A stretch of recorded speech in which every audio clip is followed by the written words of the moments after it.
El COVID-19 no es una pandemia, o eso es al menos lo que piensan algunos científicos que defienden que no estamos ante la evolución de una plaga como la viruela, sarampión o la influenza. Muchos científicos proponen que estamos ante una sindemia. ¿Sindemia? Sí, así opinan muchos expertos. Pero ¿qué mismo es una sindemia? Y sobre todo, ¿en qué cambia si tratamos a esta crisis y al virus como sindemia y no como pandemia?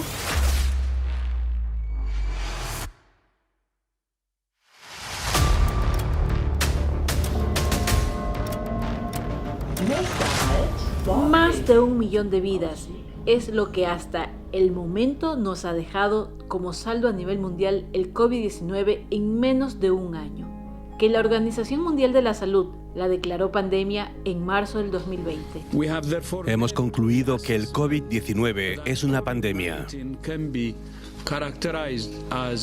Esta palabra no debe ser tomada ni a la ligera ni irresponsablemente. Desde que el virus empezó a expandirse por todos los países del mundo, se ha tratado de frenarlo, cerrando fronteras, pidiendo distanciamiento social, cierres parciales de las economías, cuarentenas, suspensión de clases. Son muchas de las medidas que fueron utilizadas para tratar de frenar un virus, del cual no sabemos nada porque no lo conocíamos. La idea de aplicar este tipo de medidas fue basada en un modelo matemático, relacionado a medidas aplicadas en otras enfermedades virales infecciosas. Para muchos científicos, el coronavirus va mucho más allá que las otras enfermedades preexistentes. Es por ello que insisten en llamarla sindemia y no pandemia, y que solo entendiendo esto podremos cambiar la manera de enfrentar a este virus. ¿Pero qué es la sindemia? Pues viene de la unión de dos palabras. Sinergia, término muy utilizado en medicina para describir cooperación, y pandemia, que es cuando una enfermedad se sale de control y empieza a cruzar fronteras causando daños, sobre todo en los países más vulnerables por condiciones sociales y con escasos servicios médicos y de salud. El COVID ataca a las personas más vulnerables, sobre todo a aquellas que tienen enfermedades preexistentes como diabetes, sobrepeso, problemas cardíacos o cáncer. Además, a sociedades que no cuentan con el suficiente medio económico para adquirir los medios de protección e higiene necesarios. El COVID-19 ha dejado al descubierto que los países más pobres deben incluir en sus programas de salud la atención a quienes padecen de diabetes, sobrepeso o enfermedades cardíacas, y que no solo debe verse como un lujo que se dan en los países industrializados. Mientras que los gobiernos no tomen estas medidas, su población no estará segura frente al COVID-19. Y lo peor es que las vacunas no surgirán tanto efecto si no se solucionan estas diferencias de fondo.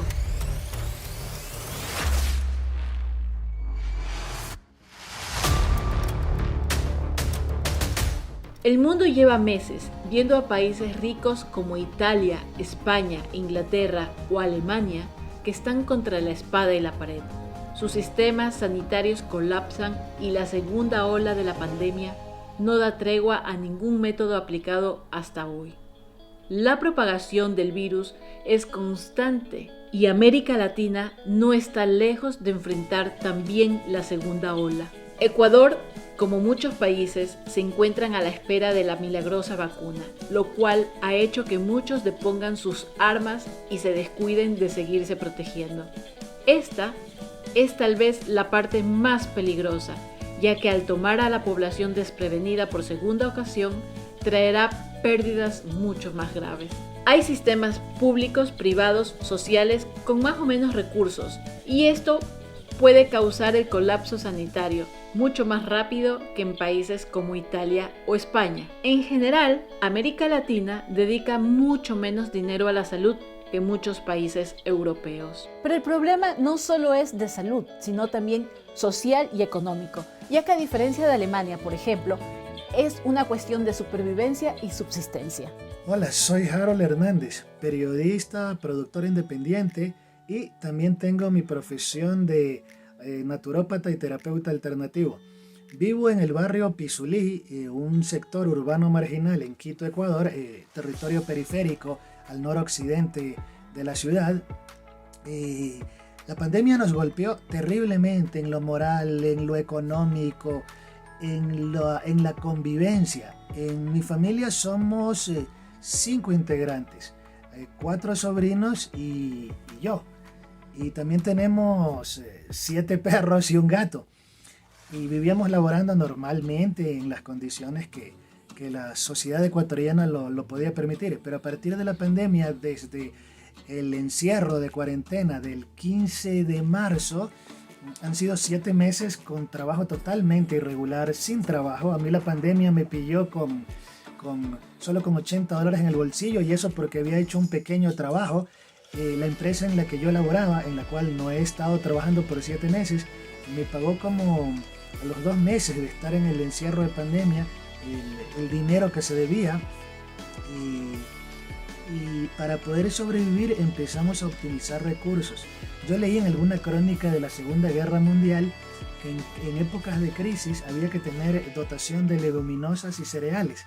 Entonces compramos varias arrobas de arroz, compramos mucha lenteja, que era la leguminosa de soporte, y como productos no perecibles, atunes y huevos. Esa fue como la base para poder soportar la crisis y la pobreza alimentaria que se venía con este tema del encierro por pandemia. A veces en la convivencia también hay conflictos, hay roces. A veces las personas a las que quieres mucho no les das tiempo y afecto porque estás concentrado en ver cómo trabajas. Ha sido muy difícil esta época para el territorio ecuatoriano, y creo que para el mundo, porque ha habido ansiedad, la paranoia propia de ver las noticias, cómo la gente muere. Ha habido momentos de alegría, de compartir, de hacer un asado, de hacer una pizza. Han habido momentos de tristeza cuando parte de la familia, por el tema económico, ha tenido que separarse e irse a otros lugares.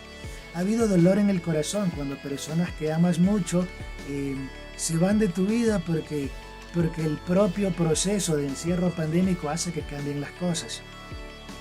¿Cómo sobrevivir a la pandemia?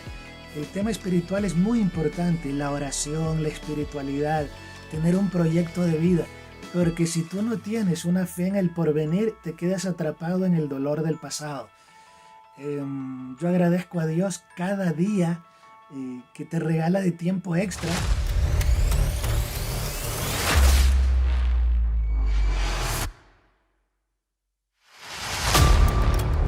Más o menos a la segunda o tercera semana, cuando hubo la cuarentena, yo embarqué en un taxi. Creo que el taxista estaba contagiado, pero de alguna forma yo me contagié de esa penosa enfermedad. Estuve 3 semanas con bloqueos respiratorios, con crisis de saturación respiratoria. Un amigo con el que tenía contacto para ir a un hospital, porque aquí cuando hay crisis, si no hay el palanqueo, el contacto no entras. Él me dice, cuidado con lo de la carga viral, a veces mejor es cuidarse en casa. Y con todas las terapéuticas, conocimientos de medicina oriental, de homeopatía y terapias alternativas, y con la ayuda de un buen amigo homeópata que me recetó distintos medicamentos, pude salir de la crisis. Créeme que es una enfermedad de miedo. Yo siento un terrible espanto cuando veo a estos conspiranoicos alucinados decir que todo es imaginación. Cuiden su vida, amen a su familia, díganle a la gente te quiero, porque de esta vida no sabemos cuándo saldremos. Y la mejor lección es saber que cumpliste tus tareas de amor con toda la gente que te necesitaba. En Alemania, quienes debieron dejar de trabajar por estar expuestos al contagio reciben un subsidio del gobierno. Con esta ayuda económica tienen para arriendos, alimentación y gastos básicos. Was ansonsten Angst gemacht hat, auch wenn man jetzt rausgegangen ist, also teilweise ist ein Problem das Unverständnis mancher Leute, dass sie Abstand halten sollen in Geschäften. Die Geschäfte sind leider sehr eng gebaut, da kann man fast nur zu einer Person durch die Gänge laufen und Menschen können es nicht abwarten, wenn da jemand ist und sich irgendwas aus dem Regal holt, ja, sondern müssen diese Person bedrängen. Ich habe es teilweise erlebt, dass Menschen sich direkt hinter mich gestellt haben, auch ohne Maske, dass viele auch ohne Maske in die Läden gegangen sind, obwohl das gar nicht zulässig war. Und dass man als Kunde sich dagegen wehren musste. En Ecuador, las personas se las debieron ingeniar de muchas formas e inclusive buscar pasatiempos para poder sobrellevar la larga cuarentena y encierro. Ecuador obtiene gran parte de sus ingresos gracias al turismo. Cientos de locales y establecimientos debieron cerrar sus puertas ya que les resultó imposible mantener sus negocios. Miles de personas quedaron en el desempleo. Fernando Viteri, productor de televisión, especializado en difusión turística, busca junto a muchos empresarios la reactivación de esta industria sin chimeneas. Él y su equipo de Próxima Parada se trasladan constantemente por todo el país y por ello tienen impresiones personales sobre el manejo de la crisis del COVID en Ecuador. Yo que viajo por el país, veo sobre todo en el lado de la costa, la gente no tiene ni siquiera puesto la mascarilla de adorno, porque hay personas que te lo ponen la mascarilla, por ejemplo, por aquí o en la oreja, pero aquí ni siquiera por adorno en la parte de la costa, y no hay control tampoco. Esto está haciendo que ahora haya una nueva ola de contagios. Esa falsa confianza es lo peligroso. Ese egoísmo es lo peligroso. Y este virus es un virus que le encanta y vive del egoísmo. Entonces, mientras más pensamos solo en nosotros, en nuestras reuniones, en nuestro ego, ¿ya? A mí no me va a pasar nada, a mí ya me pasó. Mientras más pensemos en eso, más daño le vamos a hacer a las demás personas. Y crece porque le gusta el miedo. Y como nosotros nos han metido el miedo por todos lados, sobre todo, y ahí viene un papel predominante mundial de los medios de comunicación, que algo oscuro hay también detrás de eso. Todo tiene como una unión por detrás. Los medios mantienen a la gente asustada, deprimida, solo hay malas noticias, no hay nada bueno. Este virus vive de eso también, porque cuando tú estás triste, cuando tú estás preocupado, cuando tú lloras, bajan tus defensas. Y ahí entra cualquier cosa. Una gripe te puede matar.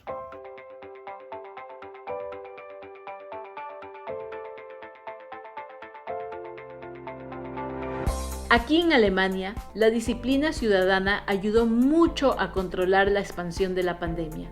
Luego, vino el verano y con ello el desorden.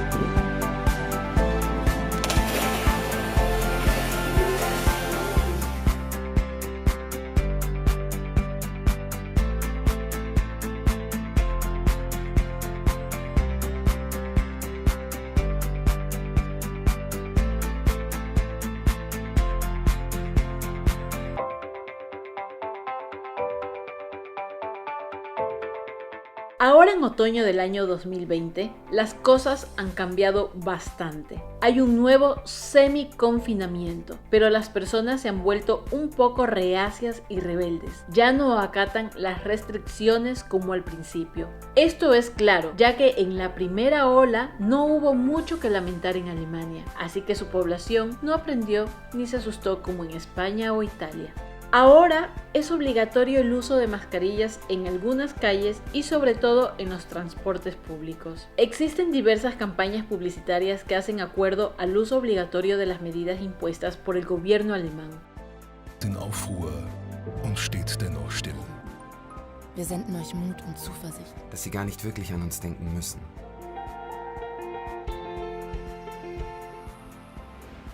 Stay happy. Irgendwie ist im Moment natürlich nichts mehr wie normal. Auf Abstand bleiben.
Aún así, muchas personas protestan porque sienten vulnerados sus derechos al no poder estar en su entorno social cotidiano, tener que usar máscaras y sobre todo no poder hacer su vida social como de costumbre. Muchas personas tratan de evitar el uso de las mascarillas. Entre ellas, hay ciudadanos migrantes que alteran y apoyan las protestas negacionistas. Die Maske auch macht Probleme, zu lange bleiben in dem Mund.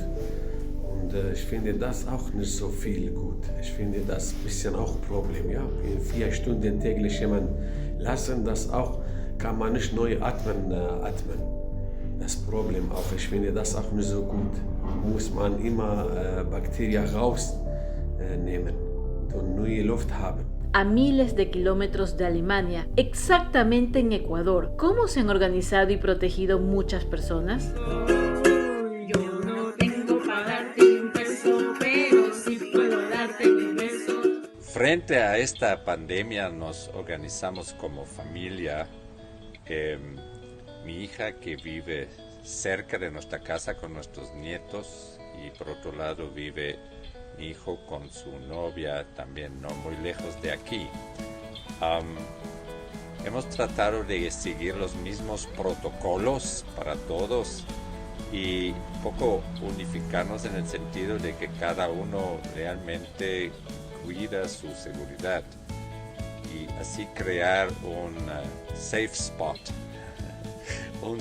unos lugares seguros. Por ejemplo, queríamos que nuestra casa es seguro para nuestros nietos cuando nos visitan y que realmente podemos confiar en los miembros de la familia que no se exponen así sin razón a retos afuera y sin los protocolos de bioseguridad, ¿no?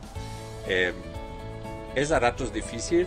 Yo soy actor y durante hasta hoy día, ya son 7 meses, he hecho 3 producciones de cine en esta época, pero con tests COVID antes y después y con protocolos bastante estrictos de bioseguridad. Y de verdad estamos agradecidos también porque siempre hay mínimos riesgos que corres. Por ejemplo, hacen una entrevista y de pronto el sitio donde está la entrevista no es muy bien ventilado, ninguna ventana abierta, es de noche en ventanas pequeñas y de pronto se llena el lugar, que era en un restaurante, de gente, ¿no?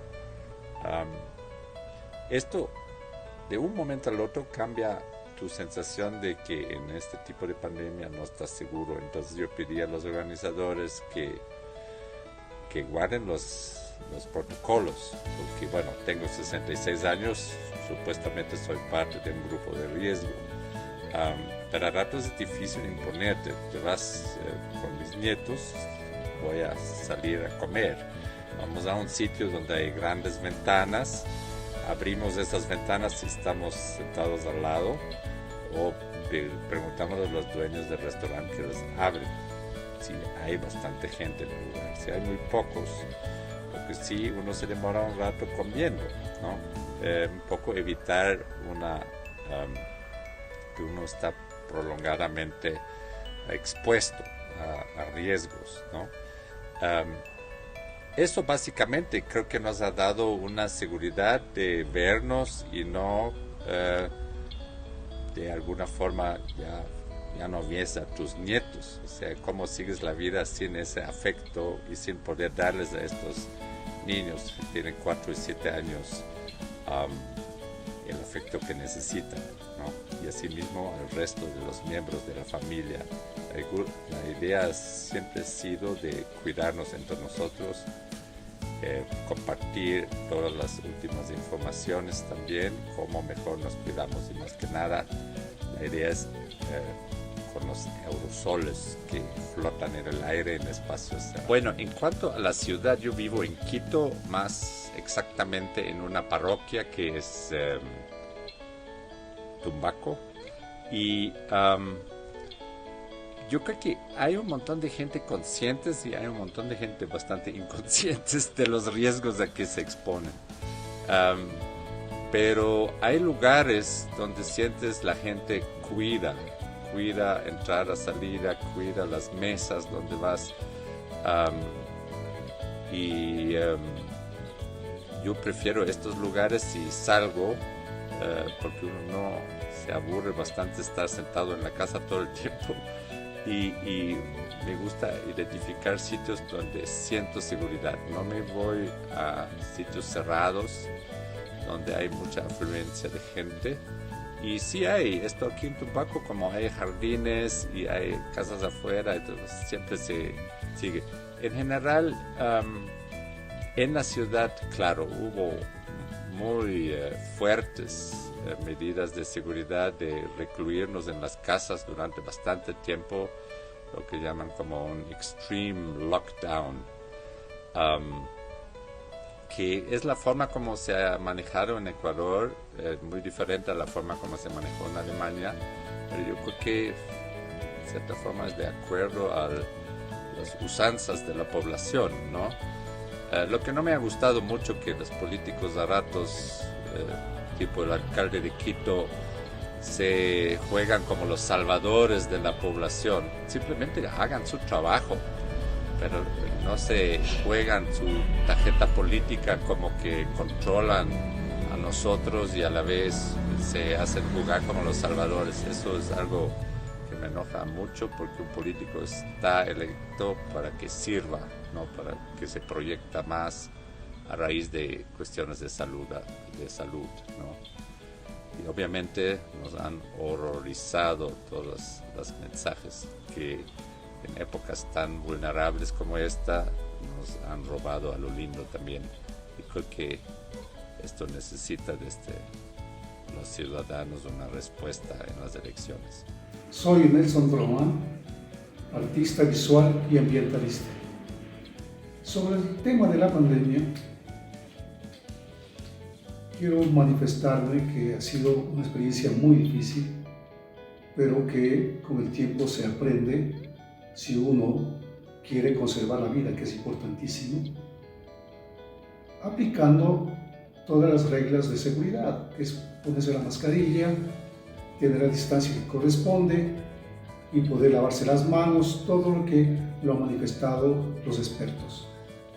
De esa manera hemos hecho con mi familia una vida, diríamos, una nueva vida en el sentido de lo cotidiano, cumpliendo precisamente todo esto. Como ejemplo pongo el caso de mi nieto, que tiene 4 años.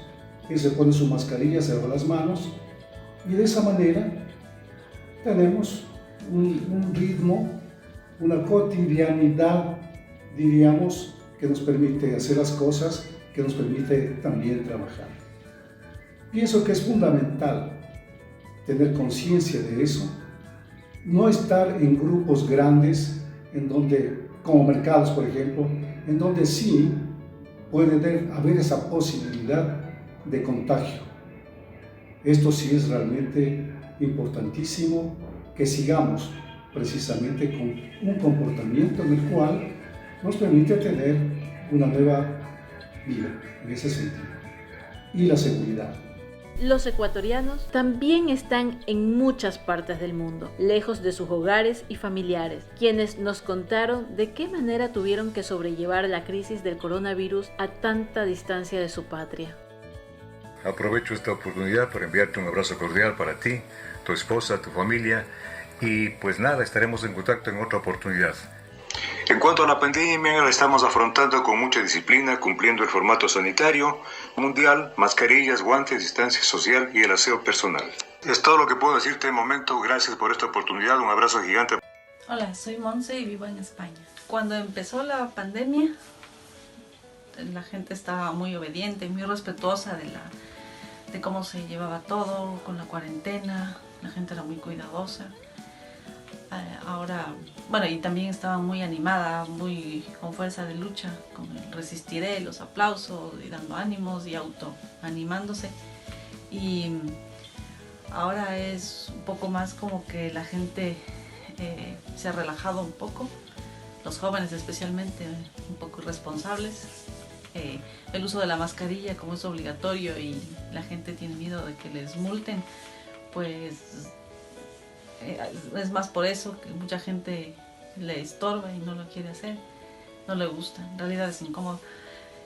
Y la gente está desmoralizada, se nota desmotivada totalmente. Está la ciudad bajoneada. Uno va a Barcelona y está muerto, no hay turistas. Es muy triste ver Barcelona, así que siempre es un sitio tan lleno de vida, tan alegre.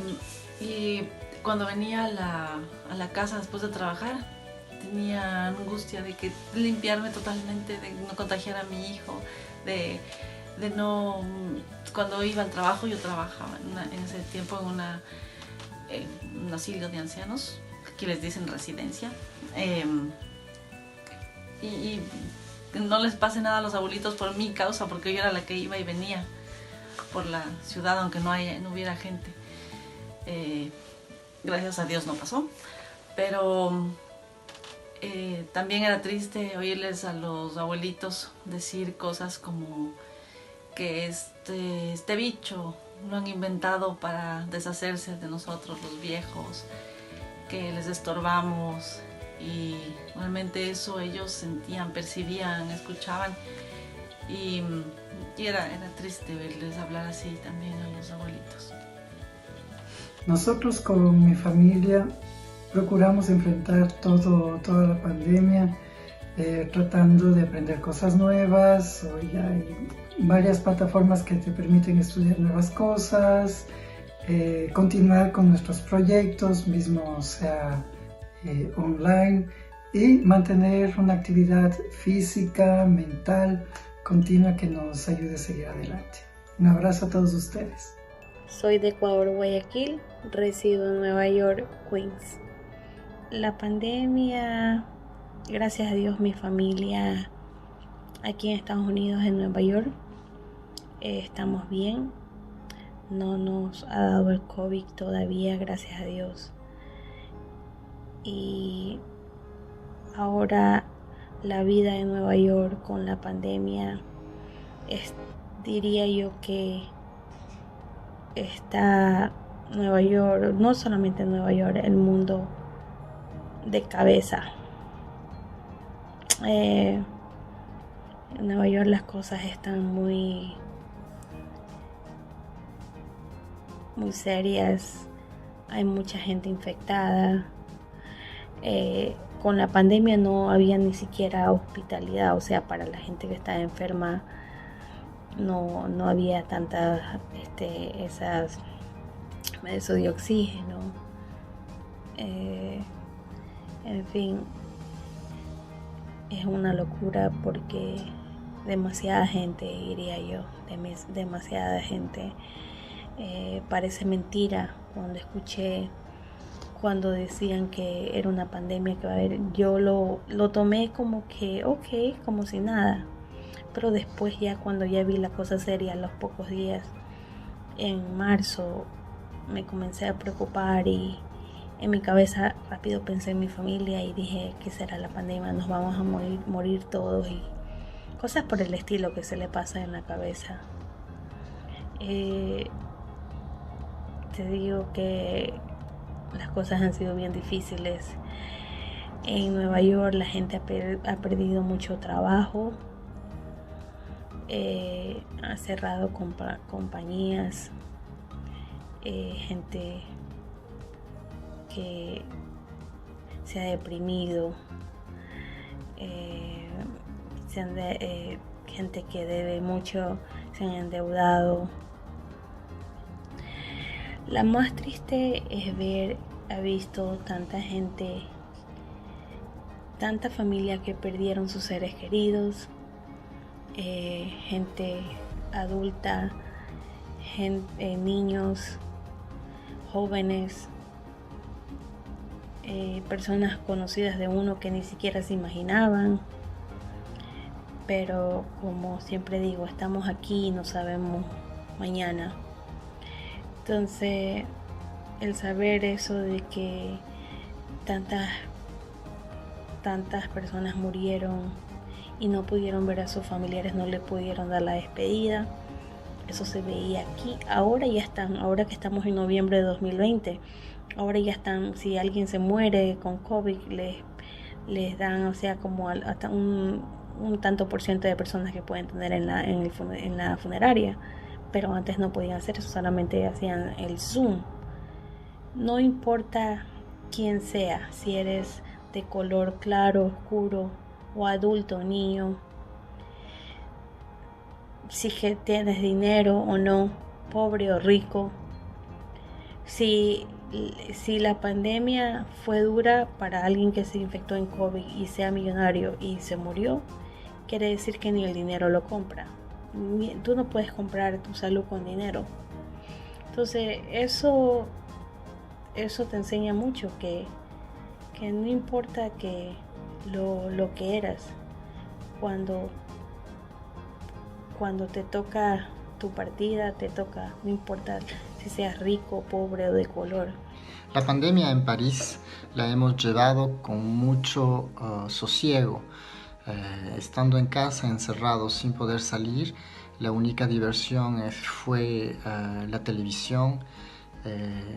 Hemos buscado formas para entretenernos. Una de las cosas que más hice en esta pandemia fue pintar.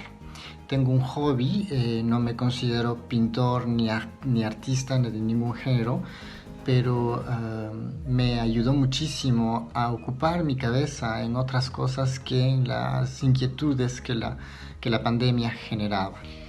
La lección más importante que he tenido en esta pandemia se resume a que me di cuenta que no necesito sino una camisa, un pantalón y un par de zapatos para ser feliz. Todo el resto es adicional y no es necesario. Con lo que tengamos un buen plato de comida al frente y que estemos juntos es más que suficiente. Los miedos fueron múltiples en esta pandemia.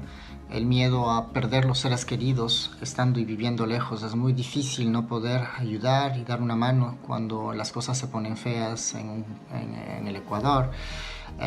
Otro de los miedos más grandes es perder el trabajo, el no saber qué es lo que va a pasar al cabo de esta pandemia, porque ustedes saben, el gobierno nos respalda, pero no es todo y hay que tener sólidos recursos para poder seguir adelante. Fue muy inquietante todas estas situaciones, pero las superamos estando todos en familia y eso es lo que nos ha ayudado muchísimo. Bueno, ¿cómo nos afectó, cómo hemos afrontado la pandemia como familia? En primer lugar, cabe destacar que, como todo el mundo, pues con mucha incertidumbre acerca de lo que se venía, no sabíamos nada, pero conforme pasó el tiempo, pues decidimos tomar una actitud mucho más tranquila. Nos ejercitábamos juntos como familia, intentamos comer mucho más sano de lo normal y realmente eso nos ayudó a tener una actitud positiva. Yo creo que también fue muy importante el mantener una comunicación muy abierta, el estar en contacto también con nuestra familia, en este caso en Ecuador, el tratar de evitar cierta información que te crea un poco de intranquilidad y un poco de inseguridad también con el tema de todas las que son redes sociales. Y dentro de todo también creo que fue una muy buena oportunidad para reencontrarnos como familia, para reencontrarnos como pareja, para hablar con mucha gente que no habíamos hablado desde hace mucho tiempo. Y también siempre mirando y tratando de tomar el lado positivo.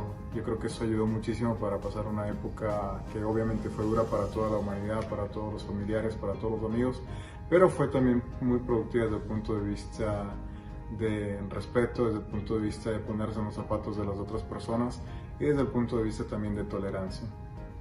Cabe destacar que en la ciudad que vivimos las reglas siempre fueron muy claras y la gente acá tiene mucha confianza en lo que la autoridad dice y la forma como toman sus decisiones.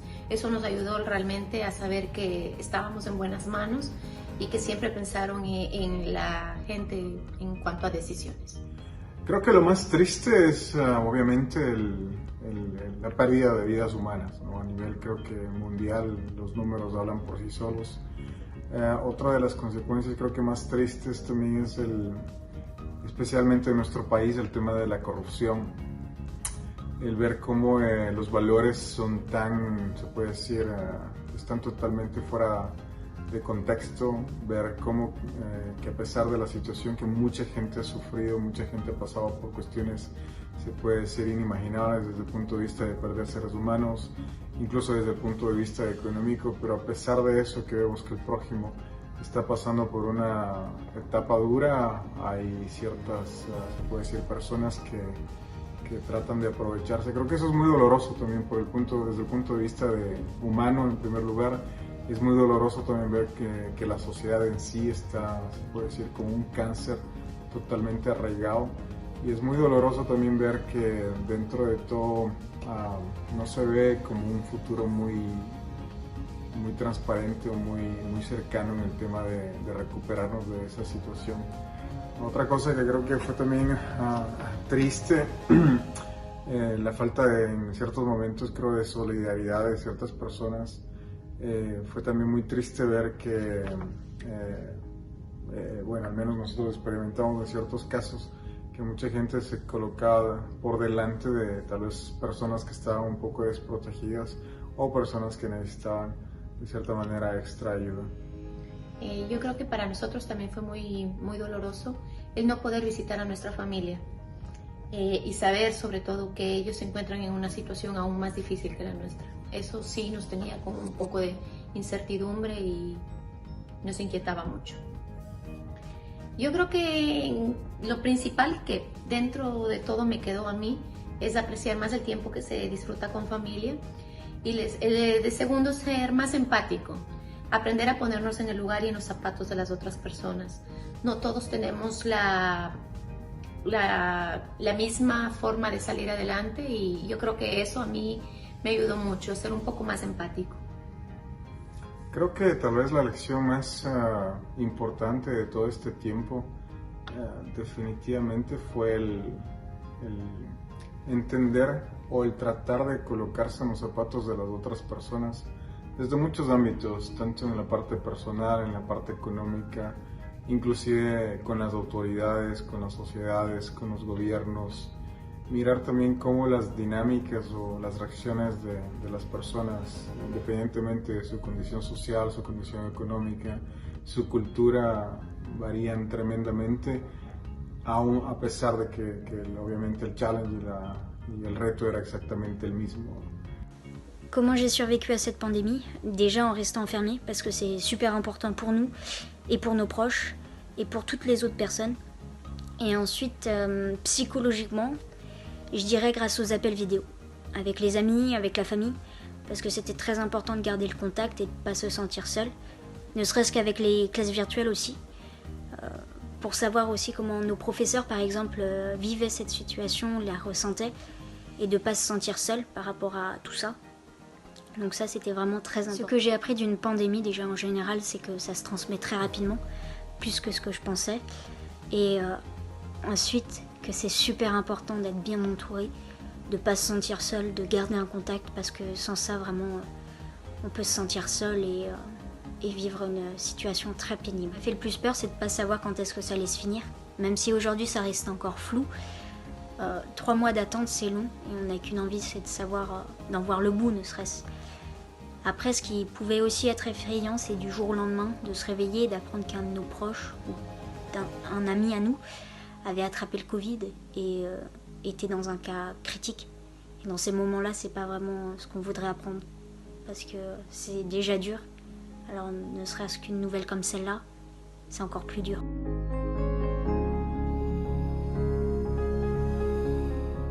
Alemania abandonada y desolada, sus aeropuertos vacíos, casi como no lo estaba desde la Segunda Guerra Mundial. Aquí encontramos a la doctora Johanna Grimm, médico laboratorista que vivió en Ecuador por más de 35 años.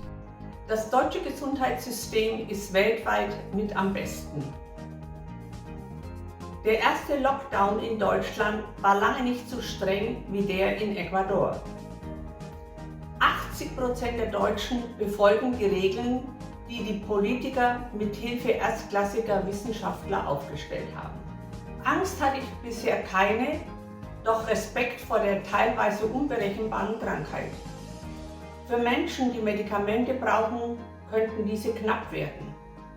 Da es in Ecuador keine Kurzarbeit gibt, sind finanzielle Probleme vorprogrammiert. Ein milliardenschweres Konjunkturprogramm hilft vielen Menschen in Deutschland. Wertschätzung der Natur und des eigenen Lebens. Das Alleinsein verhilft zur Selbstständigkeit und besseres Kennenlernen der näheren Umgebung. Und vor allem Dankbarkeit für viele sorgenfreie Jahre bisher. El coronavirus es una nueva enfermedad, invisible y desconocida, que ha contagiado a millones de personas y ha dejado demasiados muertos y dolor. El coronavirus tal vez nos ha dejado una lección de vida. Todo el mundo en el planeta sabe de lo que estamos hablando cuando recordamos que un 11 de septiembre un avión como estos se estrelló una mañana de lunes contra una de las Torres Gemelas. A los pocos minutos, un segundo avión se estrelló contra la segunda Torre Gemela. Aquella tragedia impactó grandemente al mundo, no solo por su atrevimiento, sino por el número de víctimas. Tremenda cifra, el número de víctimas en aquellos atentados. Hoy, la pandemia en los Estados Unidos, solo en los Estados Unidos, ha significado el derrumbe de 100 torres gemelas. El mundo se asustó, el mundo se paralizó, el mundo se llenó de horror con 2 torres gemelas. Ahora la pandemia ha hecho el daño equivalente a 100 torres gemelas solo en los Estados Unidos. Y a propósito de los Estados Unidos, la única guerra que los Estados Unidos perdieron en toda la historia fue la guerra de Vietnam. Tuvieron 50.000 víctimas en 10 años. Hoy, en medio año, en 6 meses, los Estados Unidos han tenido el equivalente a 5 guerras de Vietnam. La pandemia del COVID no es un juego. La pandemia del COVID vino para cambiar nuestras vidas, para amenazarnos y para actuar de manera fatal, de manera letal. La pandemia no es un juego. Aquí en Ecuador nos estamos cuidando de la mejor manera, a través del encierro, a través de la distancia social, a través de todas las precauciones que tenemos que tomar, porque la pandemia no es un juego. La pandemia es peor que 100 torres gemelas. La pandemia es peor que 5 guerras de Vietnam. Eso solo en los Estados Unidos. En el planeta Tierra es mucho más grande su poder y su amenaza.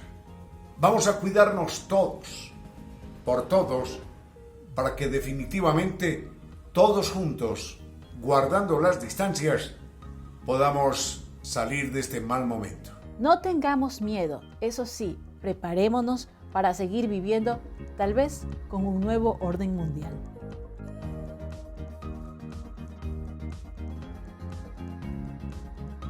Según Bill Gates, debemos ser solidarios, cautelosos y disciplinados para sobrevivir en este mundo y prepararnos para nuevas pandemias a futuro. Nosotros como humanos necesitamos dejar de criticar la cultura y crearla. Necesitamos dejar de quejarnos y enfrentarnos a esta pandemia y ganarla en su propio terreno para vencer a este virus. No nos quejemos, avancemos. Nuestra creación nos invita a seguir adelante. Seamos ofensivos a este virus, cuidémonos para resistirlo y atrevámonos a reinventarnos aquello que nos parecía imposible. Es un riesgo que tenemos que correr y cada cosa que veas mal en la televisión, en la medicina o en la política solo tiene 2 caminos: vivir para no caerte echando la culpa y criticando a la sociedad, o siendo luz en medio de una sociedad que necesita un cambio que solo tú puedes crear.